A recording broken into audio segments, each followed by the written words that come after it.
All right, good morning, class. This is lesson 10 covering section, what is it? Section 2.3. So this is our last section we're covering before the midterm. So after today, of course, homework 2 is due tonight by midnight. So make sure you have homework 2 turned in. After that, though, there's nothing else due this week. We'll have new material on Friday. But aside from that, after today, Wednesday and Thursday, there's nothing new. You can spend all day tomorrow preparing for the midterm. You can even spend a lot of Thursday preparing for the midterm if you like. Take the midterm later in the evening on Thursday night if you like. You can take the midterm at any time on Thursday, right? That's when it will first open. The only catch is that you want to make sure you don't start the midterm until you're actually ready to complete it, right? Because the moment you click start assignment for the midterm, a timer is going to begin. And when that happens, you're only going to have an hour and a half to finish it. That's an hour and a half to finish it and to upload it, right? So you have to also upload it within that hour and a half. This test that's written for the midterm for this class, it's designed for a class that ordinarily meets for like an hour and 15 minutes. So this test is designed to be completed in an hour and 15, right? So you're not supposed to need the full hour and 30 minutes. So the suggestion here is that, when you start seeing the clock running down, and luckily in Canvas, when you start one of these like quiz assignments, there's going to be a timer in the top right, so you can see it count down. When that timer gets around 10 minutes or so, 10, 15 minutes, whatever progress you have on the test, you probably want to stop there. Go ahead and start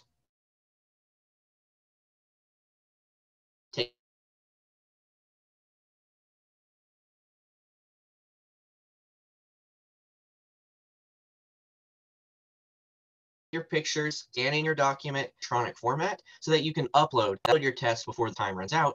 So before you upload it, your test will be called late, and it's not going to be accepted, right? They're going to get a 0 on your midterm. So really be very careful about that time limit. Make sure you're submitting it before that clock runs down, because if you don't submit it in time, you are not going to get credit, right? So fair warning, be careful about that, right? When you see the timer is around 10, 15 minutes, go ahead and stop and make sure you start scanning it, because the test is not supposed to take a full hour and a half. It's supposed to be an hour and 15. With that being said, though, in order to complete the test in an hour and 15, you do have to know the material fairly well, right? Yes, I've had some students ask about if notes are allowed. For this, since it is like an at-home test, there's no cameras, there's no Zoom, nothing like that. I'm not really going to be policing like whether you're using notes or not, because, well, I can't, right? I can't see what you're doing in your house. So yes, you can use notes. The warning here, though, is that this test is designed to be done in an hour and 15 for somebody who has studied and already knows the notes and doesn't have to look back, right? Like taking a test in person in a classroom. So if you're having to look back for every question, trying to find it in the notes, and then you do it, and then you look back in your notes, you find an example, and you do it, you look back in your notes, so on and so forth, and you're doing this for every question, you are not going to have enough time, and you're going to do very poorly on the midterm, right? So yes, you can use notes. If like you forget some little thing, you need to go back and look, that's fine. The warning here is that while notes are allowed, you still need material well enough in class, right? Okay, that's my warning for the midterm. You can prepare however you like. The questions are going to be kind of similar to some of the ones that have been in the textbook homework problems. I'll word them a little bit nicer. Also, because sometimes the homework problems, they give you examples where the numbers just don't work out very nicely. Maybe they're messy fractions or decimals or something. Generally for the test, I'm going to give you numbers that are nicer to work with. I'm also going to give you, when it comes to the row reduction, I'm generally going to give you matrices that can be reduced in 2 steps, maybe 3 at the max, right? So most of the examples I give, they're not going to be things that are going to take you all day to row reduce because, well, we don't have time for that, right? So some of the questions might be a little bit easier than the ones you saw in the homeworks, but it's going to be using the same concepts, right? If you understand the concepts behind the homework, you're going to understand everything on the midterm. I also published on Canvas a list of suggested exercises. Those suggested exercises are covering all of the sections which will be on the midterm. Those suggested exercises are also the odd questions in the textbook, and all of the odd questions have their answers in the back of the textbook. So when you're studying, if you're working through those exercises, the suggested ones, then you can look in the back of the textbook for the answer key and see like, hey, what were you supposed to get for those odd questions? And then you have a better gauge for whether or not you really understand what you're doing or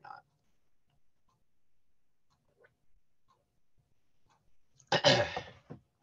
Okay, so that's generally probably the best way to prepare. Look at those suggested exercises, make sure you understand how to do them, and make sure you're able to do them without like having to read through your notes a lot. If like you see a question, you're like, oh, I have no idea, I need to read such and such in my notes, that's probably something you need to study more, right?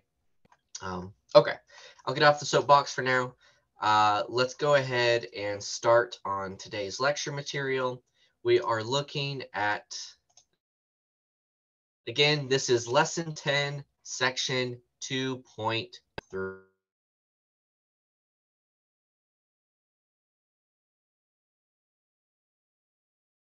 Of 2.2. In fact, we're still going to be talking about invertible matrices. We're not really continued. And right off the bat, we already have enough information from everything we've done so far to now create this really big, important theorem. Now, this is a theorem that does have a name, and so you are going to have to know this name. This is called the invertible matrix theorem. And oftentimes in linear algebra, people will abbreviate this as IMT, invertible matrix theorem, just because it's going to be referenced so often. Anytime you're working on kind of problems with matrices and you're trying to say something about an invertible matrix, you can use this theorem and say, well, by IMT, A is invertible, or by IMT, A is linearly independent, so on and so forth, right? A lot of things here are going to be equivalent. So what do I mean? Well, let's just start with, first of all, what are we assuming? This theorem only works for square matrices. Let A be a square matrix, a square n by n matrix. Why do we have to assume square? Well, remember, only square matrices can be invertible. So if this theorem is going to talk about invertible matrices, we'd better be talking about square matrices. Otherwise, the theorem doesn't apply, right? So this theorem, all the things we're going to write here, all the things which are equivalent, this is only true for square matrices. If it's not square, you have to throw this out the window. You have to be a little more careful. Okay, so what are we talking about? So first, let's also state all of the following are equivalent. What does that mean? Well, whenever a theorem says the following are equivalent, that means the statements that are written, they all imply one another. Remember, for if and you have like statement A, if and only if statement B, that means statement A implies statement B, but also statement B implies statement A, right? If and only if means both statements are equivalent, and if you have one, you have the other. This is the same thing, except instead of two statements, we're going to have a whole list. And so everything in this list is equivalent. You either have all of these things happening at the same time, always, because they're equivalent, or none of these things happen. right? That's what it means for statements to be equivalent. Either they both happen or they both not happen. So, all right, what are these statements? Well, first of all, we're talking about invertible matrices. So let's say 1, A is invertible. Okay, that's fine. What's equivalent to being invertible? Remember at the end of class yesterday, we said this is equivalent to the fact A can be reduced to the identity matrix for an n by n, right? It's row equivalent.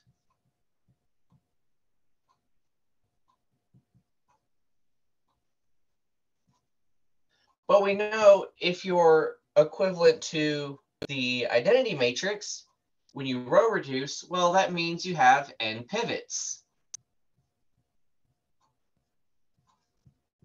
Well, and vice versa, if you have n pivots in an n by n matrix, that means you have a pivot for every column.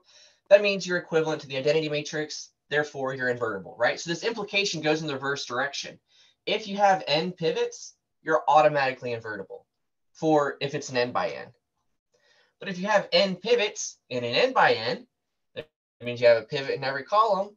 This means A is linearly independent. So now all 4 of these things are equivalent. All 4 of these things imply each other. Either all of these things happen or none of these things happen. Okay, but what else does this tell us? Well, think back to the one-to-one and onto stuff. We said we were one-to-one if you have a pivot in every column, and you're onto, you have a pivot in every row. Well, if you have n pivots in an n by n, that means you have a pivot for every column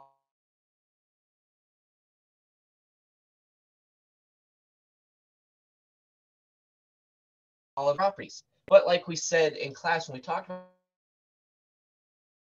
4 square matrices, right? If your matrix is not square, one-to-one and onto are not equivalent. So we can also say if T of X is the transformation, which is A times X, so we're using this matrix A as the standard matrix for T, then T is one-to-one. So the fact that your transformation is one-to-one, that is equivalent to your matrix being invertible. Similarly, if T of X equals AX, then the transformation is also onto. Right? What else can we say? Well, if we're linearly independent, that means this matrix A has no free variables. Well, if there are no free variables, then AX equals 0, the homogeneous system, right? Remember this? The homogeneous system when the matrix equation is set equal to 0. Well, if there are no free variables, that means the homogeneous system can't have more than one solution because there's no free variables. It always has the trivial solution, so it has only the trivial solution because there's no free variables. It can have multiple solutions. So the homogeneous system has only the trivial solution, which we know is equivalent to the matrix A being linearly independent, back when we first covered that. So now the fact that your homogeneous system has only the trivial solution, that's also equivalent to invertible. All of these things either all happen together or none of them happen, right? What else can we say? Well, we're not done. Remember, what does it mean to be onto? Well, if you're onto, that means for every possible solution, or yeah, for any possible, or sorry, not solution, for any possible output B, a solution exists, right? If you're onto, that means for anything out there that's a possible output, there's a solution that can get you there. So we can say that. For any B,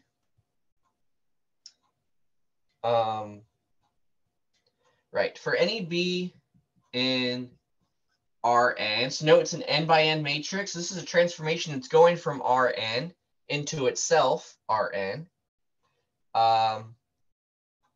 So for any b in Rn, there exists an x in Rn such that a times x equals b. There's always a solution for any b. This is what it means to be onto. But if this happens, that also means your matrix is invertible. These are all equivalent statements. But wait, there's more. We're still not done. 9. Having a solution for every possible vector in your output space means your column vectors span that space. You have enough vectors to span it. You have n pivots. So your column vectors span Rn, right? The column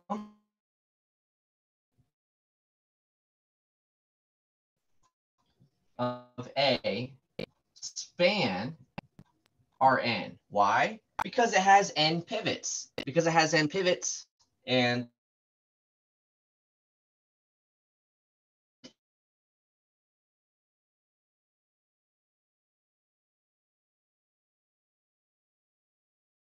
column vector in Rn columns are enough to span space. By the fact that it's invertible, that means an inverse matrix exists, right? So 10, there exists an n by n matrix A inverse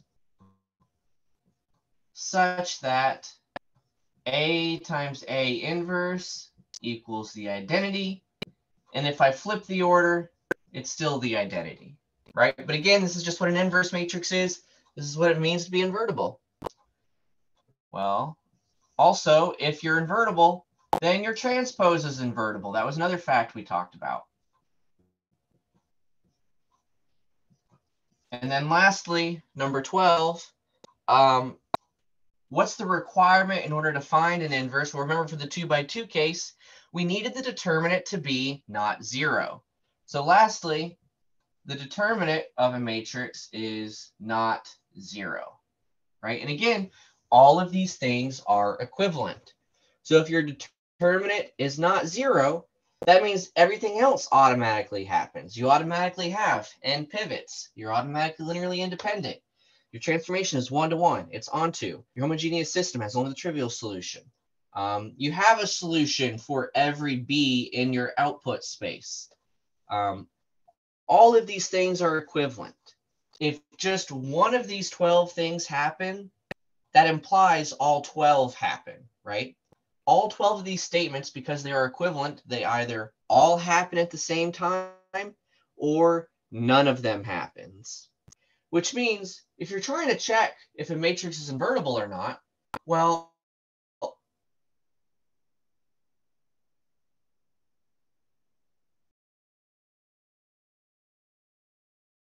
all matrix breaks one of these 12, right?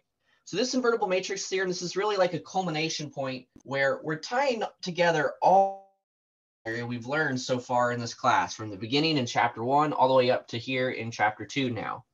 This matrix really ties everything together in a nice pretty bow, at least when we're talking about square matrices. If your matrix is not square, then this theorem does not apply. So you want to be careful with that. But this gives us a lot of power as far as like trying to prove things about a matrix or trying to check for things in a matrix. We want to know if a matrix has a certain property or not. This theorem is going to give us a lot of power here. All right, so let's look at some examples then.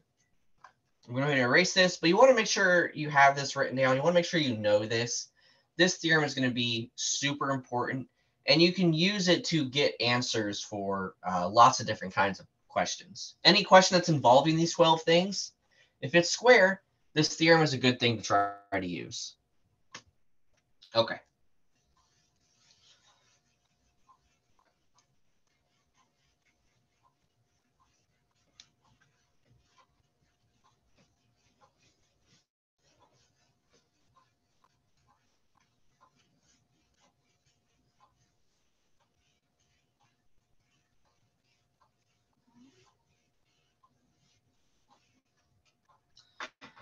All right, so let's look at some examples. Here's a first example. Let's just say A equals this matrix, 1, 0, -2, 3, 1, -2, -5, -1, 9. And the question just says, is A invertible? Right? So I could check for any one of those 12 statements and see, hey, does it satisfy that state things happen for this matrix, right? The easiest case here, so this is a 3 by 3. So far, the only method we have for finding A inverse is like we did at the end of class yesterday. You have to augment this with an identity matrix and then row reduce until this left side looks like the identity matrix. That can be a kind of long and tedious process, so let's not do that. Alternatively, we know it's invertible if it has a pivot in every column, if it's linearly independent, if it has 3 pivots, if it can be reduced to the identity matrix, right?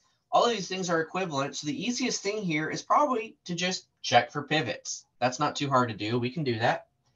So, all right, I want to turn this first column, first row into a pivot.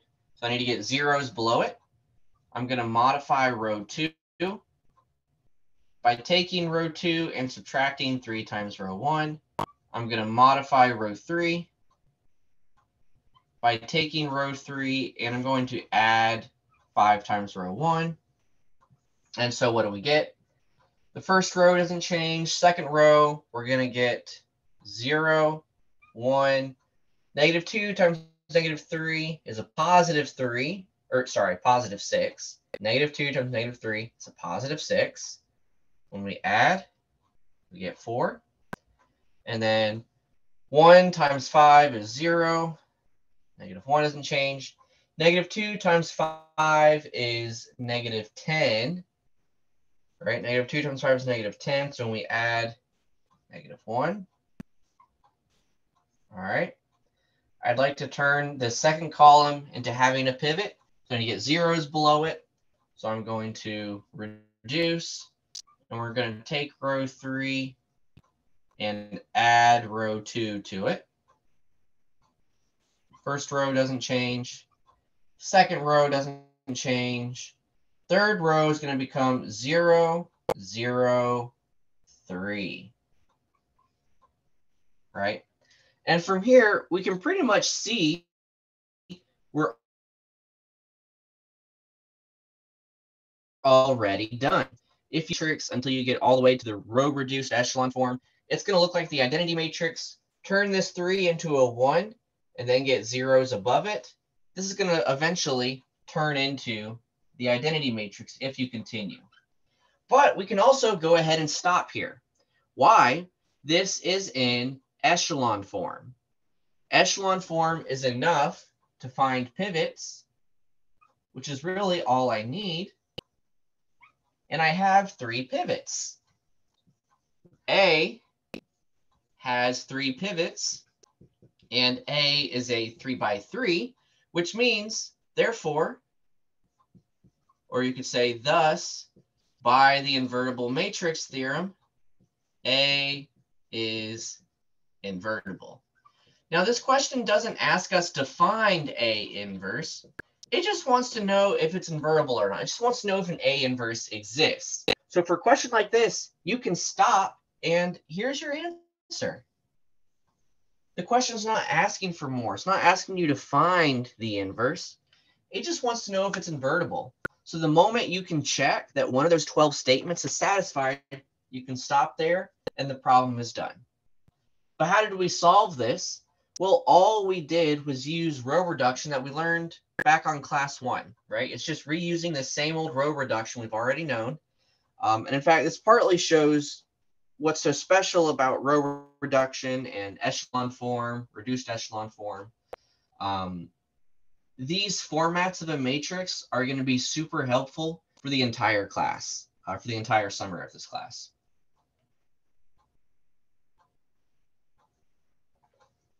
Okay, great. So the matrix is invertible. The problem is done. All right. What else can happen in this kind of area? Well, we've hinted at that this also relates to the transformation notation, right? Let's refresh the transformation business. We know what is a linear transformation. Well, in particular, if we're talking about invertible matrices, we have to talk about a linear transformation whose standard matrix is square, right? The standard matrix has to be square. It has to be an n by n, which means we're talking about an example where T is a transformation from Rn into Rn, right? This is what we're talking about.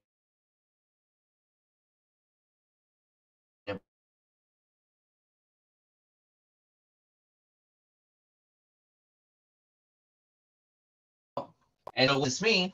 Well, as the entire space of our Rn, then I can plug in vectors which are in X, and they get transformed by the transformation T into some new vector B, which is in Rn, which is the result of the matrix multiplication, a result of the linear combination of the columns of matrix A. Okay, so there's nothing new here in this picture so far. However, what is new?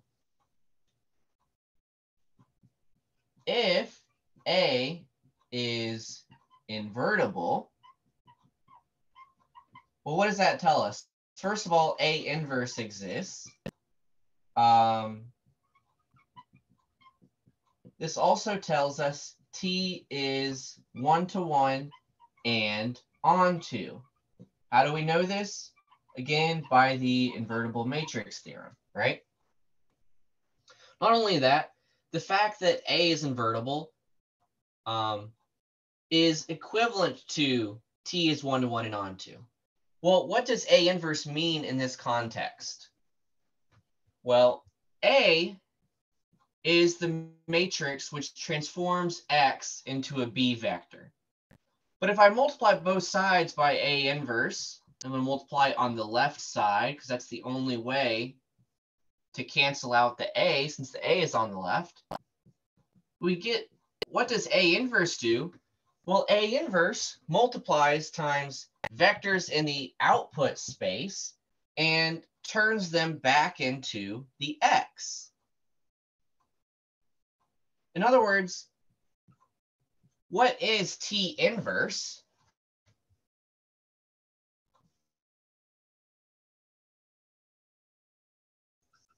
This means T inverse, you can multiply it by A inverse, and it's going to tell you what was the original X that got mapped to it. T inverse is going to go in the reverse direction. But note, T inverse can only exist if A inverse exists, right? It can only exist if the original matrix is invertible, which also means T is only invertible if it's 1-to-1, right?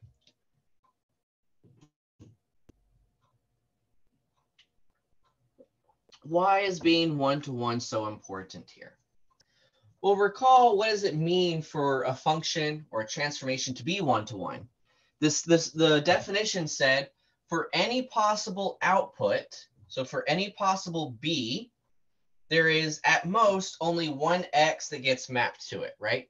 There's at most only one solution which goes to that B, which means it's impossible to have like some other X, I'll call it X2, which also gets mapped to B. We can't have this happen, right? 1-to-1 says you can't have more than one X mapping to the same B.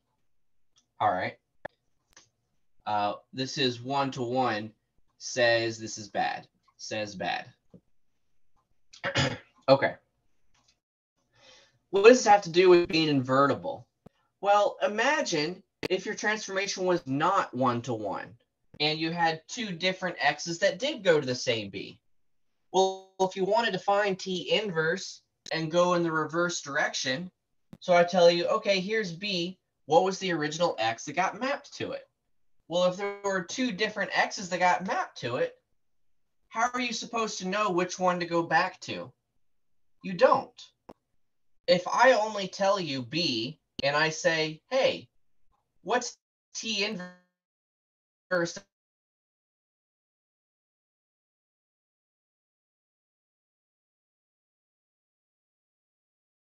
of B, there's no way of knowing to get mapped there. This is an important property you can run into with some different applications. Remember back when we were talking about the file compression example? Some file is too large to send over email or something. So you decide that you're going to compress the file.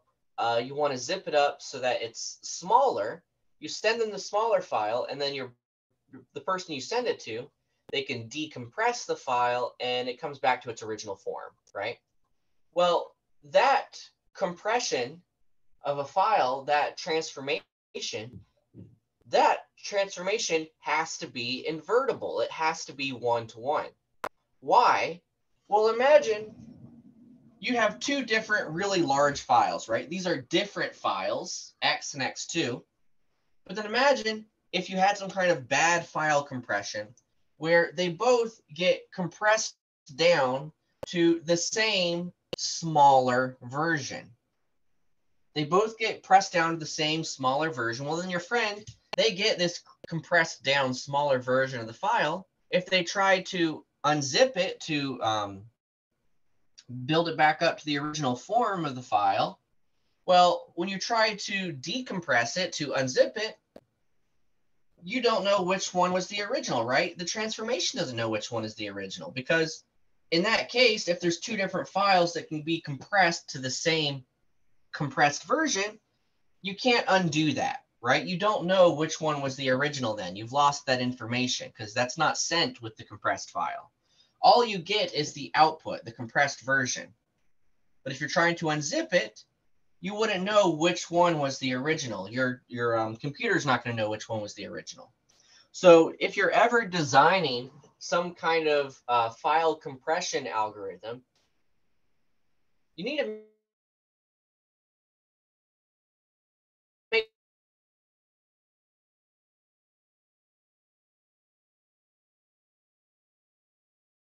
sure your algorithm is inverted to one, right? So that's kind of one app that can do this. You want to be able to reverse something. Anytime you have a transformation or an algorithm or something you want to reverse, well, in order to have the reverse, it needs to be one-to-one. It has to be invertible. Okay, great.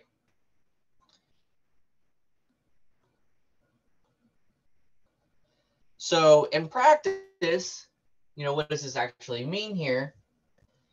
Remember, X is still a vector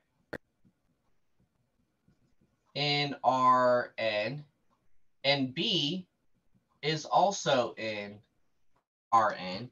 The difference here is that B is an output vector, X is an input vector, at least for the original matrix T, right? And so T inverse only exists. T inverse only exists if A inverse exists. And in fact, A inverse is then called the standard matrix for T inverse, right? Okay, that gives us enough information to go ahead and look at today's participation question. So let's see, let me make sure I'm correctly sharing my screen here. We want to share screen. We want to share this window. Here we go. All right, looks like it's sharing correctly. Great. We are looking at participation day 10. So here the question states, let T, or the standard matrix's square, be a linear transformation with the below standard matrix such that T of X equals equals A times X. So here's the standard matrix, okay? Is T an invertible mapping? So, all right, how can we do this? Well, we know this is the same thing as all of those 12 things in the invertible matrix theorem, right? So being invertible is the same thing as being linearly independent.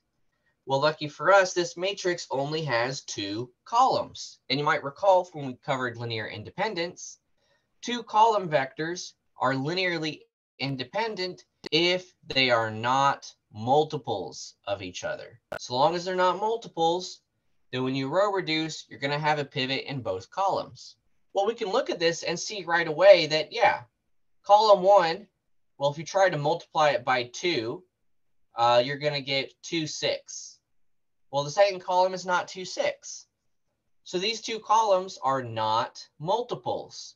So right away, without even doing anything, I didn't have to write anything. All I did was say, yeah, these 2 columns, they're not multiples. Therefore, the matrix is linearly independent. And therefore, by the invertible matrix theorem, T is invertible.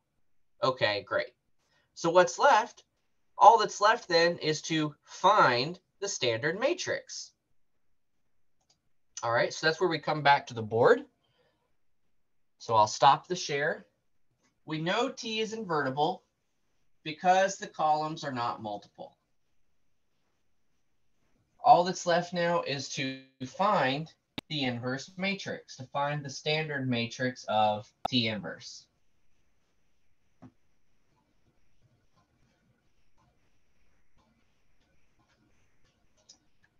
All right.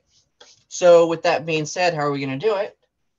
Well, luckily this is a 2 by 2 matrix, so we can use that formula we had for finding inverse matrices. 1, 2, 3, 4. Okay.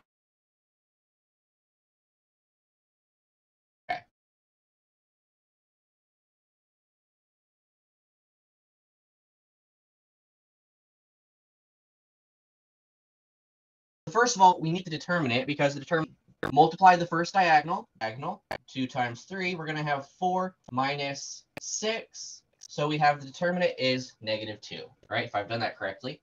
4 minus 6, -2. Perfect. Okay. So that's great. Now how do we find the inverse matrix? Well, it's going to be 1 over -2 times, we need to flip the first diagonal. And then we have to apply negatives to the off diagonal, right? This was that same formula we had yesterday, actually. And now we can distribute this, and we're going to find the standard matrix for the inverse transformation is 4 divided by 2 is 2. 2 divided by 2 is 1. 3 divided by 2, 1.5. And -0.5, right? This is it. This is the standard matrix for the transformation. And so now I'm going to come back to participation day 10. Make sure I'm sharing my screen again. Okay, looks good.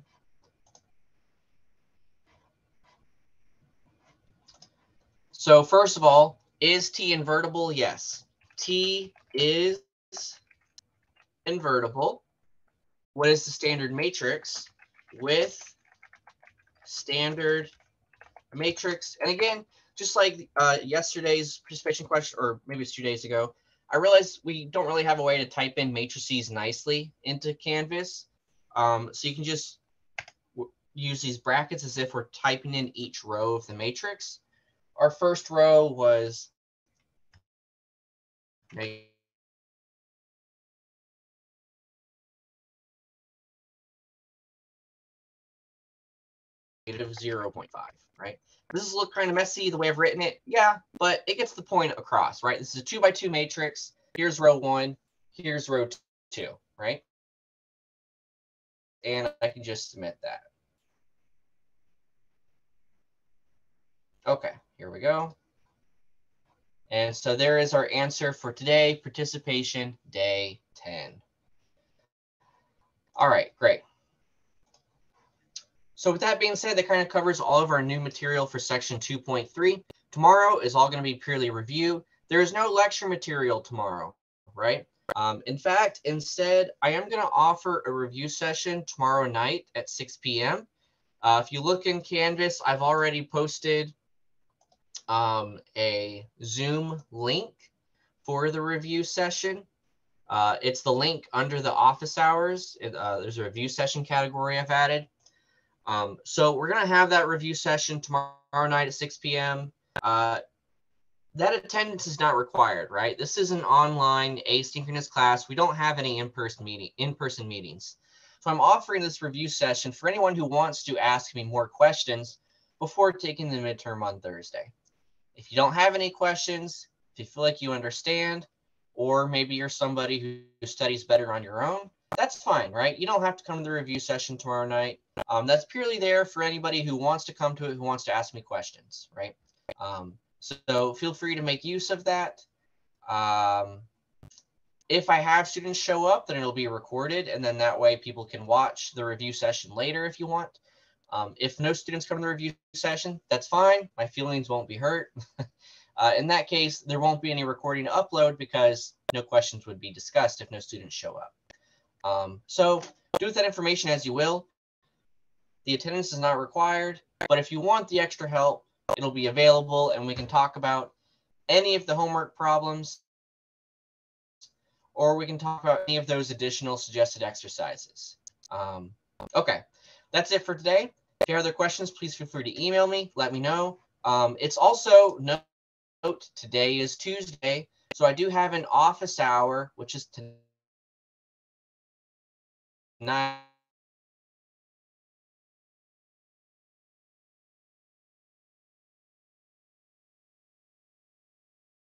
6 p.m. So if I have some last minute questions, my office hour tonight, ask me about homework too.